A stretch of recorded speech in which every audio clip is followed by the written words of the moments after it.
আৰু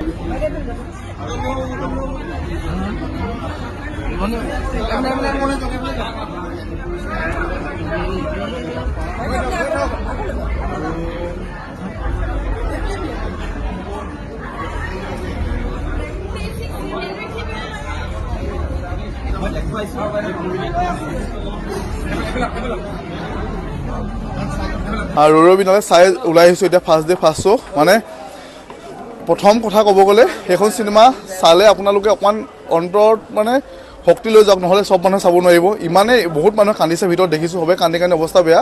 মই নিজে চকুপানী ওলাই গৈছে পূৰা যেতিয়া ৰবিনালে গানটো যে জুবিন দাত গাইছে। আমি ৰিয়েল লাইফত যেনিবা চাই আছোঁ তেখেতে গাই আছে, আমি যেন তাৰ সাক্ষী হৈ আছোঁ এনেকুৱা লাগিছে আৰু চকুপানী নিগৰি আছে নিজে নিজে। আৰু শেষৰ যিটো ডায়লগ চিনেমাখন একদম শেষত যিটো লিখা আছে শেষ বুলিলেতো শেষ নহয়, মানে সেইটো দেখি এনেকুৱা লাগিছে জুবিন দা আকৌ যাতে আমাৰ মাজত উভতি আহিব এনেকুৱা ফিল হৈছে।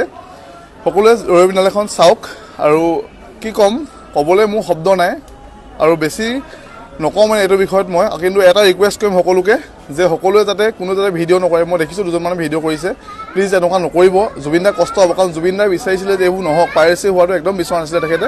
প্লিজ ভিডিঅ' ফটো একোৱেই নেমাৰিব, মানে মই সেইটোৱে অনুৰোধ কৰিছোঁ। সকলোৱে আহক ৰবিনালে চাওক।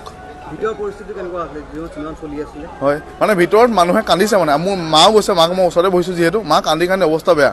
প্ৰত্যেকটো জুবিন দা যেতিয়া ওলায় তেতিয়াই মানুহে কান্দিছে। আৰু জুবিন দাই যেতিয়া যিকোনো ডায়লগ কৈছে মানে যে ধৰক আমি মন্ত্ৰীসকলক ছাৰ বুলি কিয় ক'ব লাগে, আমি ছাৰ বুলি তেওঁহে কওঁ যাৰ পৰা আমি কিবা এটা শিকোঁ।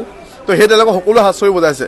আৰু জুবিন দাই এখন চিনেমাৰ যোগেদিও বহুতখিনি মেছেজ দি কৈছে আমাৰ জনসাধাৰণক, কৈছে যে বিপ্লৱৰ কাৰণে কাকো মানে মানুহক হত্যা কৰাৰ মানে নহয়, মানে আচলতে শান্তিপূৰ্ণভাৱে বিপ্লৱ কৰিব লাগে। যিটো আমি এতিয়া জুবিন দাৰ ক্ষেত্ৰতো আমি দেখা পাইছোঁ, #JusticeForZubeenGarg আমি কৈ আছোঁ। আৰু এইটো আন্দোলন যাতে শান্তিপূৰ্ণভাৱে চলে, কোনো যাতে বিশৃংখল পৰিস্থিতিৰ সৃষ্টি নকৰে সেইটো ক'ম।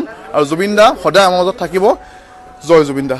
শেষৰ ছবিখন আজি শিৱসাগৰ ভাস্কৰজ্যোতি প্ৰেক্ষাগৃহত ছবিগৃহত আমি আজি চালোঁ।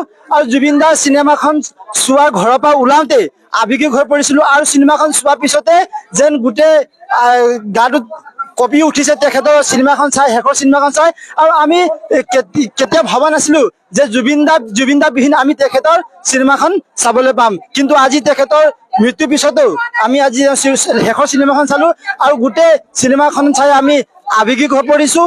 আৰু আমি অসমবাসীলৈ এটা অনুৰোধ জনাইছোঁ যাতে গোটেই মানুহ ওলাই আহক, জুবিন দাৰ ছবি শেষ ছবিখন এবাৰলৈ চাওক। আৰু শেষত উই ৱান্ট জাষ্টিছ, আমাক ন্যায় লাগিব। ধন্যবাদ।